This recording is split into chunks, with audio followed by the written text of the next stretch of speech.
یا سیدی، ماہ ربیع الاول کا چراغاہ کچھ لوگوں کو ہضم نہیں ہوتا۔ اب آپ نے ماہ رمضان کی آمد کی خوشی پر بھی چراغاہ کا اعلان فرمایا، اب یہ بھی ہضم نہیں ہو رہا۔ اس بارے میں کچھ مزید ذہن سازی فرما دیجیے کہ اس اعلان کرنے میں کیا حکمتیں ہیں؟ جن کے ہضم خراب ہیں وہ اپنے ہضم کا علاج کریں۔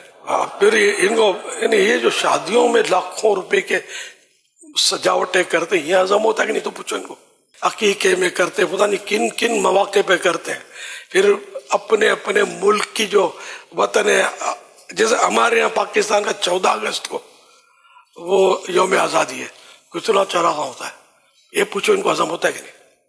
تو بولتے ہیں کو نہیں ہضم نہیں ہوتا۔ تو یہ ویسے بھی میں یہ سمجھانے کی درس کر رہا ہوں کہ اپنے ہضمے کا علاج کر لیا جائے، کہ جب کوئی کام شریعت منع نہ کرتی ہو نا اور وہ کیا جائے تو وہ قابل ہضم ہوتا ہے۔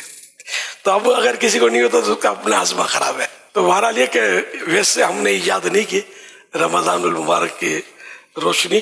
رمضان المبارک کی یہ روشنی جو ہے نا، ویسے تو عرب دنیا میں تو پتہ نہیں برسوں سے ہو رہی ہے، ہم کو تو مطلب اب یہ نہیں کہ یہ سمجھو کہ ذوق پیدا ہوا کہ یار ہم بھی کریں رمضان المبارک میں روشنی، کہ یہ سب کو شاید یہ کہ سب کی سمجھ میں آ جائے گا۔ یہ ذہن میں آیا تھا کہ آئے گا نہیں آئے گا، تو کیا کریں، بہت ساری چیزیں نہیں آتی ہیں ایک دوسرے کی سمجھ میں۔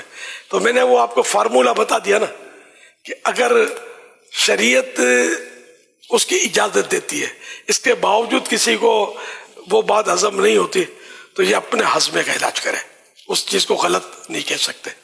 اب جیسے کہ کسی کو تندور کی روٹی ہضم نہیں ہوتی ہے نا، تو اب تندور کی روٹی خراب ہے، تمہارا ہضمہ خراب ہے یار۔ تندور کی روٹی دنیا کھائی رہی ہے نا، قورمہ کھائی رہی ہے، بریانی کھائی رہی ہے۔ اچھا کسی کو مٹھائی ہضم نہیں ہوتی، شوگر کا مریض ہے، تو مٹھائی خراب یا آپ کا بدن خراب؟ تو جو خراب ہو وہ اپنا علاج کرے۔ تو اسی طرح رمضان شریف کی مطلب ہے کہ استقبال کے لیے تو سارا ہی سال جنت سجائی جاتی ہے۔ جیسے رمضان پورا ہوا، چاند رات آ گئی نا، تو جنت کی سجاوٹ شروع ہوئی، وہ پورا سال جنت سجائی جاتی رہے گی۔ یہ اس احترام رمضان کا یہ عالم ہے۔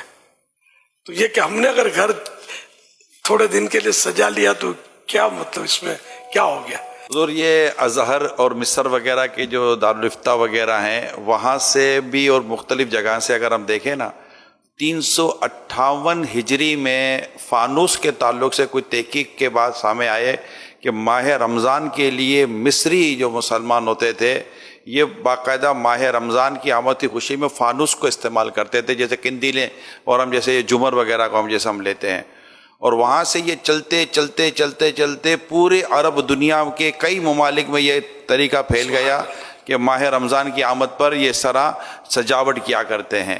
تو یہ آج کی نہیں ہے، یہ تو صدیوں سے عاشقان ماہ رمضان اپنے اپنے طور پر ماہ رمضان کی آمد کی خوشی میں سجاوٹ کا نظام تو لے کر چلے آ رہے ہیں۔ ہم اب اس طرف توجہ گئی ہے۔ تراویح میں جو فاروق اعظم نے جو رونق کی تو اس پر مولا علی گزرے تھے، اور مولا علی شیر خدا نے دعا فرمائی تھی، اللہ تعالیٰ عمر کی قبر روشن کرے گی، انہوں نے ہماری مسجد روشن کی۔ کیا حرج ہے اس میں یار، کیا تکلیف ہے؟ حضرت علی کا ارشاد ہضم ہوا کہ نہیں ہوا؟ کہ بعضوں کا ہضمہ اتنا خراب ہوتا ہوگا کہ یہ بھی ہضم نہیں ہوتا ہوگا۔ کرے تو کیا کرے، جائیں تو جائیں کہاں؟ مدینے۔